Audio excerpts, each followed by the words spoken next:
So I see this article today that says Tesla's share of EV market in the US drops below 50% for the first time. And it goes on to talk about how basically other car manufacturers are catching up to Tesla. But my interpretation of this, honestly, was like, what took them so long? I mean, the Roadster launched in 2008. The Model S launched in 2012. So it's been like 15 plus years since Elon Musk and Tesla have been fighting the EV battle. In the meantime, Tesla's built like an $800 billion company, something that just about nobody thought was possible, including myself. I frankly thought they were going to fail for the longest time. And so I started thinking about how did that happen? Because honestly, at the beginning, like here's this guy. I mean, it was Elon Musk, obviously. I mean, super impressive founder. Back then, he wasn't the Elon Musk that he is today. Like today's a much, much bigger deal than he was back then. But still, he was a successful founder competing with companies that have been around for decades, in some cases for centuries, that were pushing out millions of cars that were perfectly optimized to build cars that already had existing brands, existing infrastructure, existing marketing, incredible budgets. How could he possibly win? And there's a bunch of reasons for why he won. I mean, in a sense, you could think of this as a bit of a, disruptive innovation. It doesn't really fit the mold perfectly, but I mean, at the beginning when the Roadster came out, it was a bit of a niche product. EV enthusiasts, tech enthusiasts really cared about it. A lot of other people didn't. But even though it was going after a small market, it was actually better in a lot of the important elements than the existing cars. Like you think about the Porsche Boxster or Porsche 911, like the Roadster, as soon as it came out, had exceptional performance, exceptional driving experience. So in terms of the important factors, which is not normal for, disruptive innovation, it already exceeded the incumbents, but it was going after the small market. And so from the perspective of the big auto manufacturers, it was like, well, why waste our time? We're fully optimized for ICE, internal combustion engine. Why go after this electric thing? But honestly, for me, the biggest reason for why Tesla was able to do what it did, to become so big, bigger than many of the other automakers combined in, frankly, a pretty short amount of time in the world of automaking, in like 15 years, not 100 years, is Elon Musk. Which brings me to something that I think has really changed dramatically over like the last few decades. And I think that what's happened is as the rate of change has accelerated so much, power has shifted from business models to founders. There's this really famous quote by Warren Buffett that says, when a management with a reputation for brilliance tackles a business with a reputation for bad economics, it is the reputation of the business that remains intact.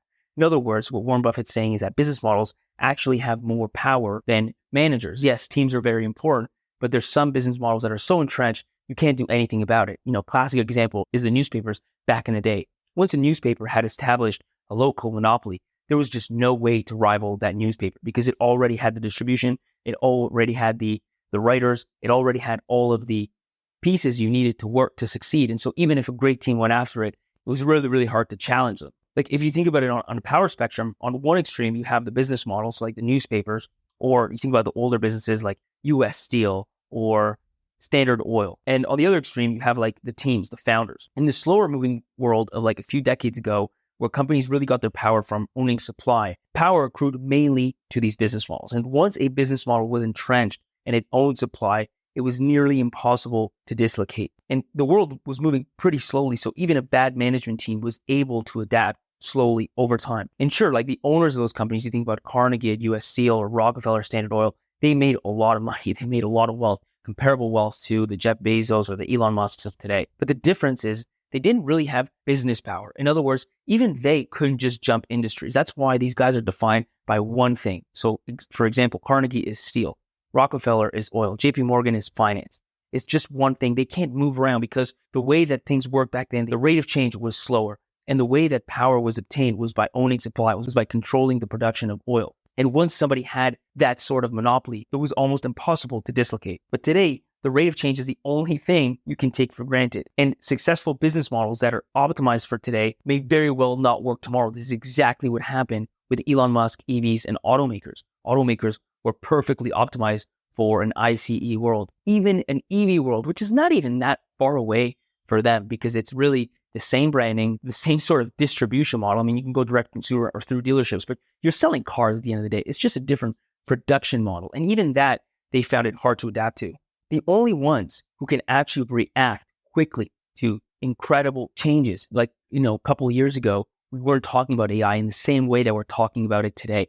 These sort of things are going to happen more often, more frequently, in bigger ways. The only people that can react at a fast enough pace are founders, are excellent operators, which is why today the best founders have more business power than the founders of a century ago. That's why people can jump industries. So for example, Jeff Bezos can go from e-commerce to streaming. Elon Musk can go from finance at PayPal to EVs to launching rockets. Steve Jobs could go from making phones to making movies. This is the power that founders have today because the rate of change is accelerating so much that no existing business model is safe. The monopolies of today are not like the monopolies of before. They can be disrupted. And the only people that can disrupt them, or the only people that can keep an existing business safe from disruption, are founders or excellent operators. An analogy I like to think about it, like if you go back hundreds of years, the most powerful individuals were war generals like Napoleon, like Alexander the Great, because they had the power. They were the ones that were able to truly, in effect, change the world, bring thousands and thousands of people together, and frankly, invade other countries and change the way the world worked and the way the world was set up. Today, I don't even know who the army general is for Canada or for the US, or frankly, for any country for that matter, because army generals don't wield that same sort of power. I would argue that the people that wield the power today are the founders. That's why everybody knows Zuckerberg. They know Bezos. They know Elon Musk. These are the people that are now able to change the world in a way that entrepreneurs could never do before. The rate of change has accelerated so drastically, and the people that are best suited to work with constant change are founders.